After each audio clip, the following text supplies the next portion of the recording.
What's up everybody, this is Kefren, your favorite French Canadian. Today we're diving into the Flydigi APEX 4 Black Myth Wukong Edition.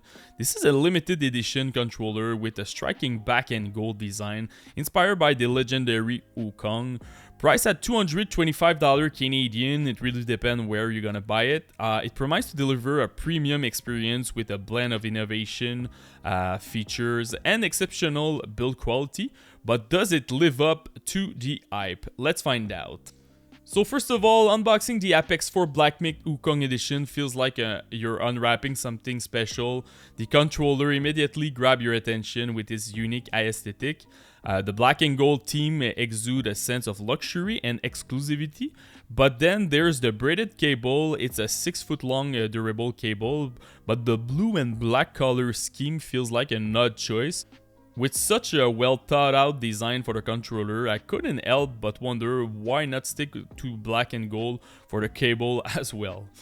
Alongside the controller, you also find the Near-Link dongle. This dongle supports an impressive 2000 Hz polling rate, ensuring a lightning fast connection whether you're using it wirelessly or wired. Now let's talk about the build quality. At first touch, the APEX 4 feels substantial. It's heavier than most controllers, though slightly lighter than the Xbox Elite Series 2, and it's noticeably heftier than Flydigi own Vader 4 Pro. This weight adds to the premium feel, making it a controller that feels worth its price tag. One standout feature is the surface of the controller. While it's made of hard plastic, the top has a wooden texture that's incredibly convincing. The imperfection in the design give it a feel of real wood, adding a touch of sophistication. The leather-like grip on the handles complement this beautifully, offering both comfort and high-end look. The buttons are another highlight. The ABXY buttons have a clicky tactile feel thanks to their mouse-like switches. They are rated at 80 grams for a light and precise press, making them a joy to use in fast-paced game. The D-pad is a step above most controllers, crafted from metal and offer both excellent performance and satisfying tactile response. The bumpers are light to press and well positioned, but the triggers are where things get interesting. While they lack physical trigger stop, the adaptative trigger feature make up for it by offering dynamic resistance based on in-game action. This is something I will touch on more later. The All Effect thumbsticks are another big plus, eliminating drift issues entirely. They feel smooth and precise with a texture cap that provide an excellent grip. The cap also are swappable, which is great, but Flydigi removed the faceplate that previously stored the adjustment tool for the tension on your stick. This is a minor inconvenience, but worth noting. One area where the APEX 4 falls short for me is the back button. There are 4 of them, and while they are functional, they're small and don't feel as satisfying as the larger, flatter buttons on controller like the Gamester Cyclone 2. Finally, there's the customizable display screen. This lets you set up GIF, emojis, or quick access feature, adding a layer of personality and convenience. It's a fun and unique addition that enhances the overall experience. Now let's talk about performance. The APEX 4 doesn't disappoint it. It supports a wide range of platforms including Windows 10 and 11, Nintendo Switch, Android, iOS, and even smart TVs. You can connect via Bluetooth 2.4 wireless dongle and wire mode, giving you flexibility for different setups. The 2000 Hz polling rate worked flawlessly in my test, so whether I was using the cable or the Near-Link dongle, this ensures minimal input lag, which is critical for competitive gaming. The adaptative triggers are without a doubt one of the standout features. In vibration mode, they replicate the PS5 DualSense experience, adjusting resistance based on in-game events. For an example, when playing racing games like Forza Horizon 5, you can feel the weight of braking or accelerating through the triggers. Similarly, in shooters, the triggers adapt to simulate the recoil of different weapons. Some games even offer a specific adaptative trigger preset for a more precise effect, but the default mode is already excellent. In terms of thumbstick performance, my test showed that near perfect accuracy with circular pattern, but rectangular pattern reveals slight imbalance. It's a small issue that likely won't affect most gameplay scenarios, but it's something to keep in mind. For my gaming experience, the Apex 4 delivers an outstanding gaming experience across a variety of genres. For a single player like Dragon Quest 3 Remake, the buttons are a dream to use. They're responsive, tactile, and enhance the overall immersion. In racing game, the Adaptative Trigger truly shine, making every turn's brake and acceleration feel more engaging. And in FPS game, the combination of low latency performance and precise thumbstick gives you a competitive edge. Over the past few months, I've rotated between several controllers, including the Apex 4, the Vader 4 Pro, the Gamester Cyclone 2, but I can confidently say that the Apex 4 Black Myth Wukong Edition has become my go-to controller.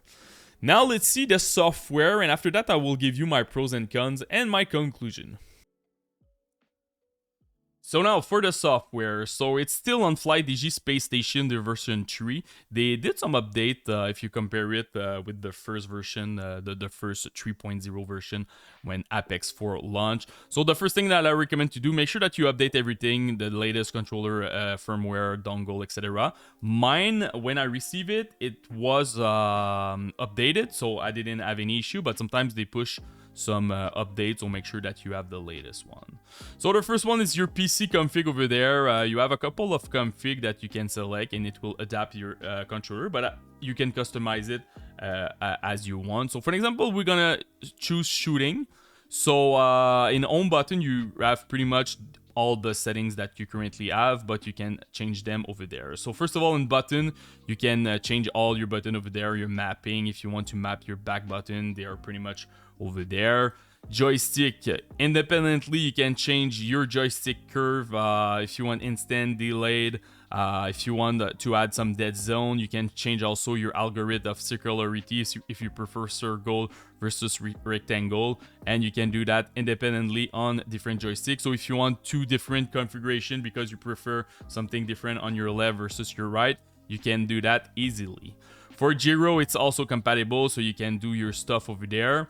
So now for the trigger. Trigger is pretty crazy what you can do with this controller. So right now we are in the shooting configuration. So the left trigger is in general mode because normally you aim with it, so you don't want anything special. But the right trigger will have a recoil mode, so you can change pretty much everything: the start position, the starting strength, the vibration intensity, and look at this. It's pretty crazy. You really feel the recoil when you're shooting.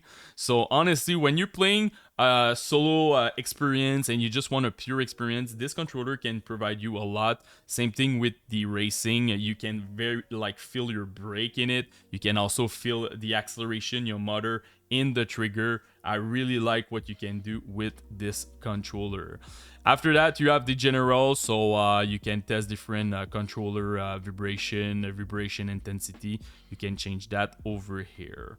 In the adaptative trigger, you also have some pre-config games that you can use. So I think you have 45 compatible. So for an example, you use Apex Legion and you will have a dedicated adaptative trigger. So that's pretty cool. Also, the small screen over there, you can change it with different GIF. Also, you can import a GIF if you want to brand your controller with your name. You can also add some status bar if you want to see your batteries and stuff like that. You have a test place that you can test your button, and also really cool, you can see your polling rate and it's accurate, so that's really cool to see. And the last one is your switch mode config. So if you want to configure your controller for the Nintendo Switch easily. The last thing that you can look at is the function setting over there. You can change your sleep time if you want, and you have a couple of options over there. Your joystick debunds, joystick automatic calibration, joystick center sensitivity, and the joystick bounce algorithm. So if you want to deactivate or activate, a lot of configuration. Honestly, this controller is amazing. I was really impressed with the Apex 4, but all those upgrades now on the Wukong version feels very nice on this controller. So now let's do the conclusion.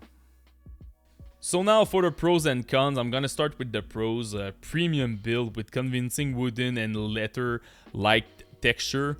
Adaptative Trigger offer a highly immersive experience. 2000 polling rate ensure top tier performance. Outstanding ABXY button and metal D-pad. Customizable display adds a unique touch, and the all effect thumbstick eliminate drift and feel very precise. For the cons, the back buttons are small and lack satisfying feedback. No faceplate storage for a thumbstick adjustment tool. Slight imbalance in rectangular thumbstick pattern, and the braided cable design feel out of place with the theme. In conclusion, the Flydigi APEX for Black Myth Wukong Edition is a controller that feels as good as it looks. With its premium build, innovative feature, and versatile performance, it's a joy to use across a variety of gaming genres. While it has a few minor shortcomings, they're easily overshadowed by everything this controller does right. At 225 Canadian dollars, it's a serious investment, but for those who value quality and innovation, it's absolutely worth considering. For me, it's a 9.5 on 10. It's my new main controller. If you have any question about this controller or other controller in the market, just comment in the YouTube section. Drop a like and don't forget to subscribe to the channel. Peace, everyone.